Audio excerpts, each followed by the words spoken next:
So this episode was a whole vibe for, I think, some reasons that we're going to get into. But what I really love about it is that it really feels like the new creative team came in and saw everything that had been going on with this. And they just said with this episode, nah, I'm gonna do my own thing. Hello again, everyone. You know me, I'm Amanda, or maybe you don't know me. I'm Amanda, some people call me Vamp, and I am here to talk to you about Daredevil Born Again, Episode 8. Man, do I have some things that we need to discuss in this episode, and do we have some things that I called that I was right about, which is always a little nice when your theories pay off. But before we get into everything, I just want to say, fair warning, spoilers ahead. I will be talking about everything that happened in episode 8, a lot of revelations in this episode, so if you haven't seen it yet, you might want to pause, go watch it, and come back. Now, that being said, now that I've said that, let's talk about what happened in this episode. A lot happened. Some big things happening in this episode. So we have Daredevil here, who is basically spiraling at this point. Matt seems to be kind of losing himself a little bit, getting frustrated, and that's coming out.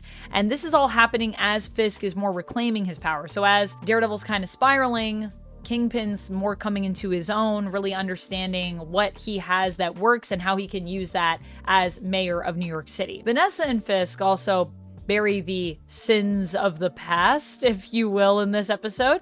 And as a result of this, Vanessa and Fisk come closer together. There's less secrets between them at this point, and they're trusting each other again, which is honestly nice to see. And then we also have Heather and Matt, but just as Vanessa and Fisk are coming closer together, Matt and Heather are kind of drifting a little bit more apart because there is a very important secret that Matt has not told Heather, obviously, that he's Daredevil. As all of this is coming to a boil as well with these interpersonal relationships, Bullseye manages to escape prison as a direct result of Matt visiting him and being pushed to a breaking point during their conversation, where he has been basically following up on a lead that he had on Foggy and what happened to him and why, who was behind it all. And all of this culminates in this big showdown, this big sort of everyone calling everyone out at the Mayor Fisk fundraiser gala, and then it ends very dramatically with Matt kind of now in Foggy's position that we got at the beginning of the season, just having taken a bullet and then bleeding out on the floor. What a way to end an episode. And what a beautiful episode. Can I just say, I just want to give a quick note to the cinematography here. As soon as this episode started, from some of those first shots that we get in the prison with Bullseye, I was like, wow, the people that were doing the cinematography for this episode, or I don't know if it's different DOPs that they have for each episode, or if it's just, you know, one person. I should really look at the credits and then I would have that answer. But the people that were behind the cinematography on this episode, it's amazing. They did some really good stuff and it blew my freaking mind. They should get some director of photography, some DOP awards for this stuff. But also what I really want to get into with this episode is, of course, all the interpersonal stuff that we get. So much drama. And you know me, I love comics, so I'm here for the drama. Comics are all about drama. What I really love is I love the relationship between Vanessa and Wilson that's really blossoming in this show and really coming to the forefront as we go further on. And can I just say, I know this might be messed up. I know that Vanessa and Wilson are villains. I know, but man, they are relationship goals though too, aren't they? Like they are really, truly each other's ride or die. And it feels like no situation they come up against, they can't make their way through it together if they just trust each other and work together. It really does feel like a strangely healthy relationship for two criminals. But there it is. Honestly, at this point, you know, I'm rooting for Daredevil, but at the same time, I'm just like, Matt, why can't you just let, maybe the Fisks could run the city, you know? At least we wouldn't have potholes to deal with. They'd be handling that. Sure, they'd be maybe killing people, maybe just some bribes. But the potholes, think about the potholes, okay? There's a lot of potholes in New York City. Also, the end of this episode is interesting. We obviously have Heather over Matt and kind of echoing where I feel like we were in episode 1 with Karen over Foggy on the pavement. Some parallels there visually. But also, something that's interesting about how it ends is that, you know, we did see in that sort of mid-season trailer, that late season trailer, that clip of someone that looked like they were on the desk. I remarked about that in my breakdown. If you haven't watched that, we'll put a link to it here. You can check it out if you haven't seen it. And I was talking about at one point how it seemed like there was a body on a desk and then Wilson and Vanessa are sitting on the couch. And I think based on how this ends, maybe that body is Matt. Maybe Fisk is going to try to save Matt, or I mean, you know, Matt just jumped in front of a bullet for Fisk. So I'm just saying it would be interesting to see where that goes and where that also takes the relationship, if that is what happens. Also, if you do watch that breakdown, I was wrong about the Contessa, okay? I know. I was wrong about it. I'm looking for things everywhere. I'm an MCU fan. I'm theories out my eyeballs. I think this is also a really interesting episode for Bullseye. I feel like it makes me wonder some of the stuff that we see here, if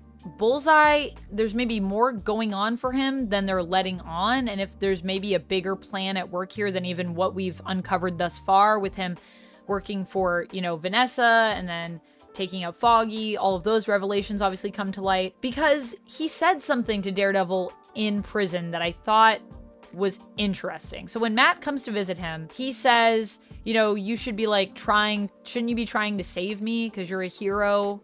Like, don't good guys try to save their villains, basically? So I don't know if that was intentionally foreshadowing in terms of what Bullseye saw coming, or if that's just the episode being foreshadowing because writing and foreshadowing is cool. But Bullseye says that, and then later, he basically puts Matt in a position where he could save Fisk, and he does.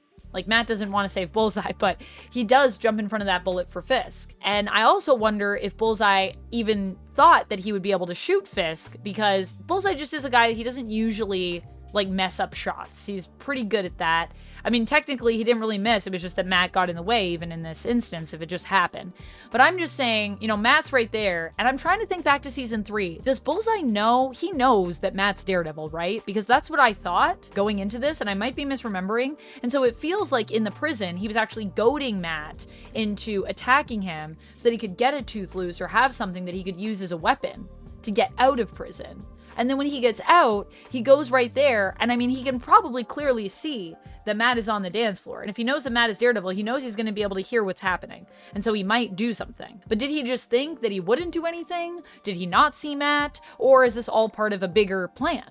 I don't know. Is he playing 4D chess? Maybe not. It might be nothing. And I might just be like going crazy with this. But let me know what your thoughts are on it. And also, what do you remember about season 3?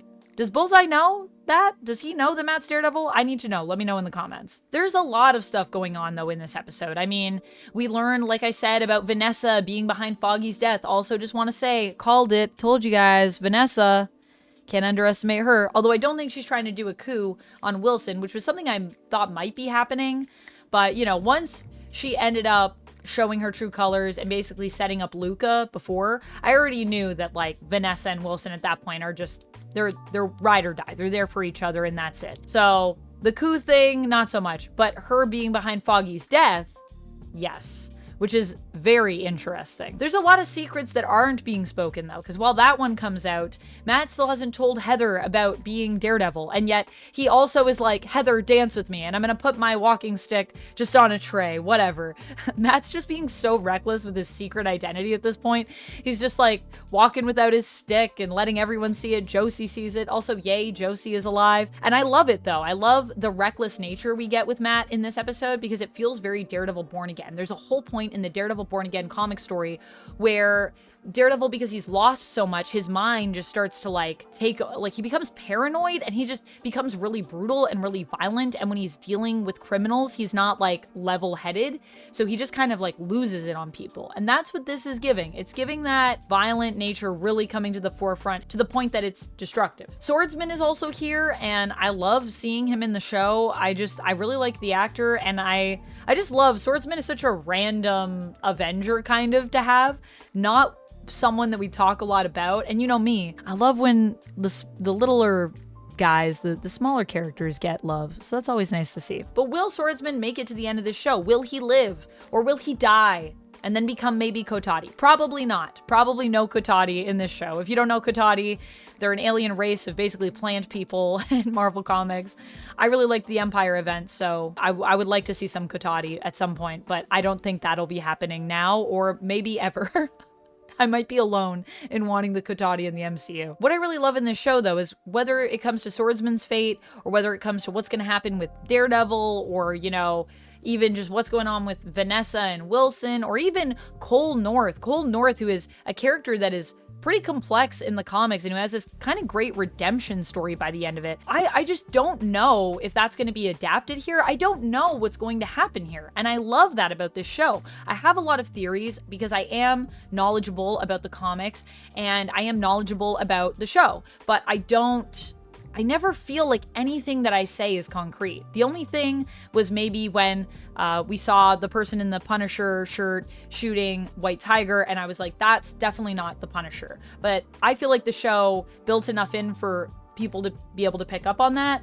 So I don't think that was even something that we were supposed to really be theorizing about. But other than that, I would say like every theory that I have, I never know if it's going to be real. And I also kind of love that because it means we have lots of options. This is a good retelling. You know what I mean? Because it's blending so many things, but it's also twisting some stuff and changing some things in a way that makes sense for the characters in this world, in this version of the story. That's pretty much all I have to say about this episode. I loved it. I have no notes for this episode. It was insanely good. It blew my freaking mind. It's my favorite episode so far.